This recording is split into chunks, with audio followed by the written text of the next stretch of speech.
the book of James says, don't just be a hearer of the word, but be a doer.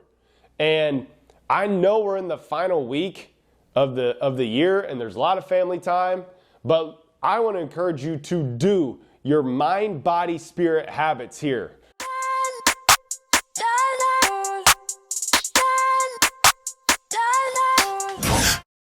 It all speak for itself. Grinding in silence, ain't nothing to tell. When we step on the court, we gon' bring it to light. And we stop and pop like we caught of the light. Stop asking what's wrong with me. You already know there's a dog in me. And there's no stopping my focus, man. Make sure all my people gon' ball with me. Yeah, I came to compete, I'm a dog with it. Yeah, I came to compete with my paws in it.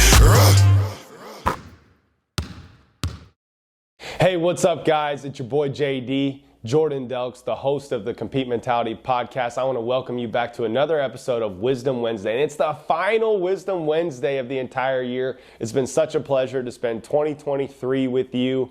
And I want to close this year out, this final Wisdom Wednesday by talking about the book of James. I love the book of James. It's such a knife to the heart, really. If you read it through, it's like, man. And there's a couple things I want to talk about from the whole theme of the book of James that I want to talk about here. One is the book of James talks about if you ask for wisdom, he gives it generously. Think about that. If you ask for wisdom, he gives you generously. This whole Wednesday theme is wisdom. And all about you, I need a lot of it in my life. But how many times am I conscious enough and aware enough to ask for it? So all of us are going through different things right now that we're struggling with relationally, professionally. Maybe it's your dream, your God-sized dream, your big, scary, audacious goal, whatever it is, and you just don't know the next step. Well, maybe you just haven't asked for wisdom. That hit me like a ton of bricks here this past week. I was stuck in a rut in a business idea that I had, and I couldn't figure out the name of this program that I wanted to launch. I said, Lord, just help me here. Like, I need your wisdom.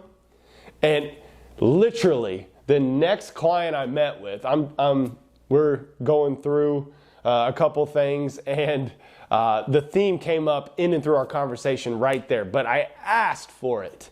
You got to ask God for wisdom, guys.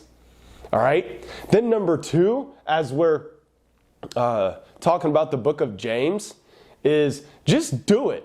Just do it. Like the book of James says, don't just be a hearer of the word, but be a doer. And I know we're in the final week of the year, and there's a lot of family time, but I want to encourage you to do your mind, body, spirit habits here. All right, like losing your mind. I'm not saying, trust me, I'm all about I'm here for all the Christmas foods and festivities and all of that. I love it. But like, you cannot lose complete control. You got to do your mind, body, spirit habits. You got to get your workout in. You got to get in the word. You got to take the cold shower. You got to do all these things to get your mind right. Because if you're anything like me, if you just forsake those things, it's so hard to get back into the routine come January. And also you become an angry bear. Okay? So stay, and you know what? You may not get that hour workout in, but get that 15 to 20 minute workout in. All right? Just keep at it. Just keep at it. Just keep at it. Just do it.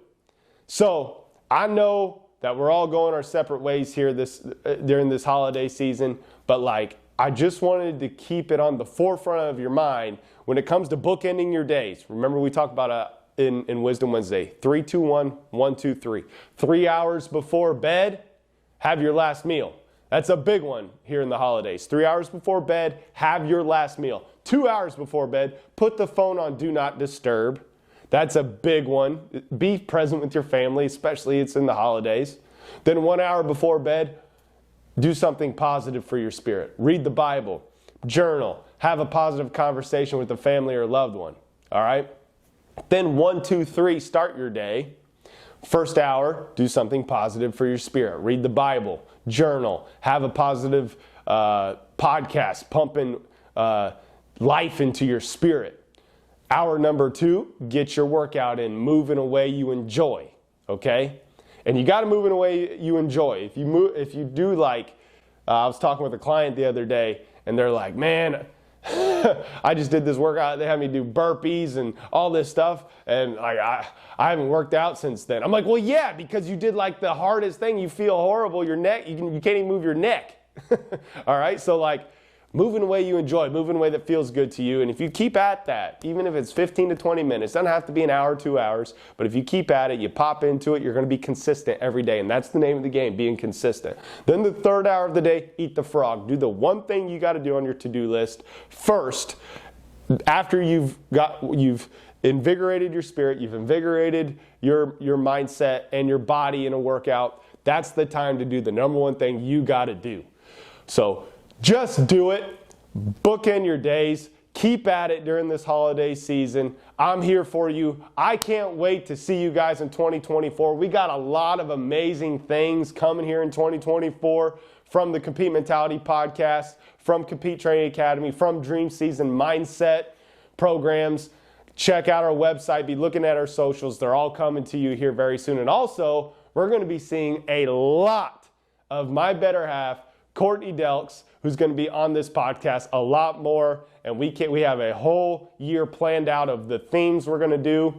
Stay tuned for those, and always remember that competing is doing what God calls you to do, even when it's hard.